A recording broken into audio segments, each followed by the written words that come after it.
Howdy there, I'm Denver and Rio Grande Western Rail fan. Today, Ames, Colorado is a small, unknown, unincorporated community comprising of a few permanent residents, vacation homes, and the Ames Hydroelectric Generating Plant. But, about 100 years ago, it was a mining town with a post office along the Rio Grande Southern Railroad. So how was the town founded? What was it like to live there? What hardships did the residents suffer through? Well, unfortunately we don't have very many of the answers, as much of this town's history is shrouded in mystery. But, using the limited information and pictures that we have, we'll try to reconstruct the area's history and rediscover a small, yet important, legend of Colorado. The town is believed to have been first settled in 1880 when a man named Otto Mears constructed a toll road between the towns of Telluride and Ouray. The place was used as a stage stop and had a post office built that same year. Otto Mears is vital to the history of Colorado. He created many toll roads, some of which would become highways, such as the $1 Million Highway, and he also built multiple railroads, such as the Rio Grande Southern, the Silverton Northern, and the Silverton Railway. The town was located in the Illium Valley, about 2 miles away from the town of Ophir, and 20 miles south of Telluride. It is a part of San Miguel County, sitting at an elevation of 8,720 feet in the San Miguel Mountains, on top of Mount Wilson. For the most part, the mines circa Ames produced silver and gold. There was also at least one large mill in the area. Sadly, what went on in the town from 1880 to 1890 has been all but forgotten due to lack of documentation.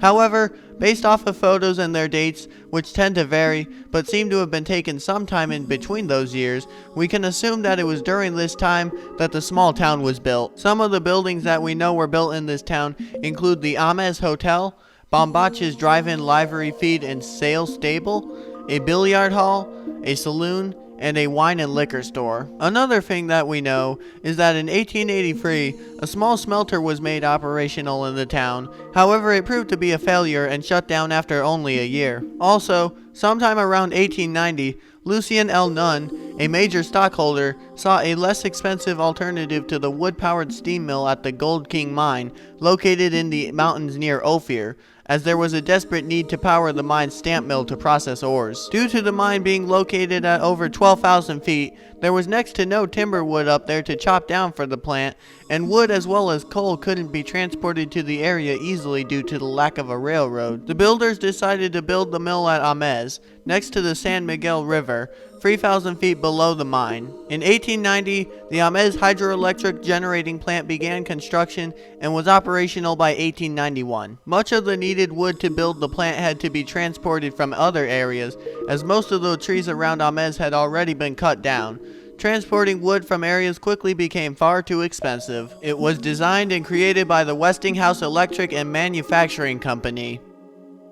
In June of 1891, the Rio Grande Southern Railroad reached Ames. Also in that month, the generating plant made history when on June 20th, a man named George Westinghouse transmitted AC electricity 2.6 miles from the San Miguel River, the river near Ames, to the Gold King mine and mill, which was able to power the mine with newly invented AC motors that had been transported in by the Rio Grande Southern. This was the very first long transmission of AC current. What happened from 1890 to the town's final day is mostly unknown, unfortunately.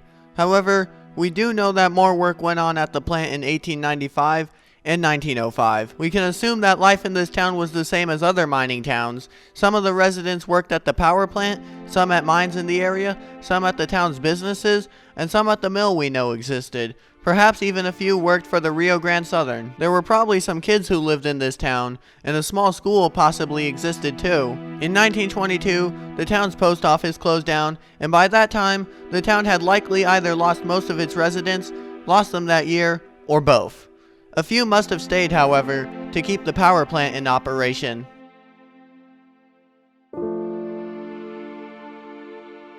So, what remains of the town today? Not much. The Rio Grande Southern's tracks were torn up in 1952. Aside from maybe a few small remains, the houses, stores, and other buildings from the town are all gone. The mill is gone, and the mines around the area are all gone too, or have been sealed off, or been, well, completely forgotten about. The power plant, on the other hand, exists to this day and is still in operation, with various work having been done on it throughout the years. There are still a few people who live in the area, with some being permanent residents and the others living there every so often. It gets cold up in the mountains. I myself have never actually been to the town.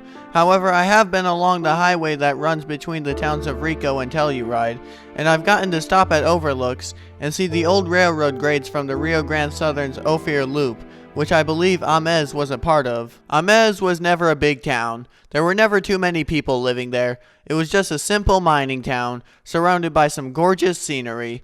Nevertheless, it made its impact on the history of Colorado through mining and the historic power plant. You know, Colorado has always had such a magnificent history, and much of that history was made up by the mines, railroads, and the towns that sprang up around them.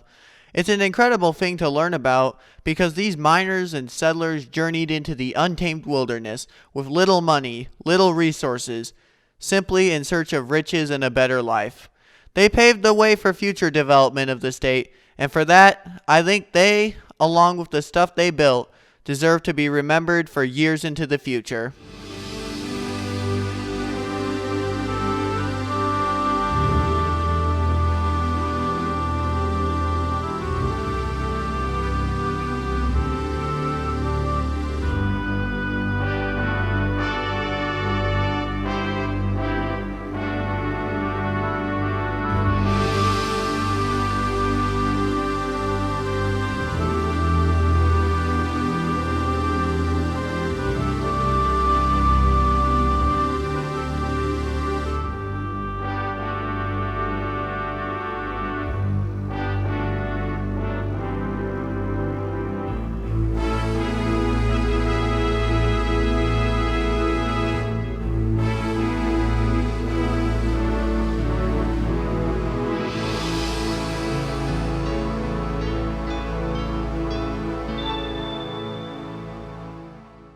Yeah, Colorado has left us one heck of a legacy, hasn't it?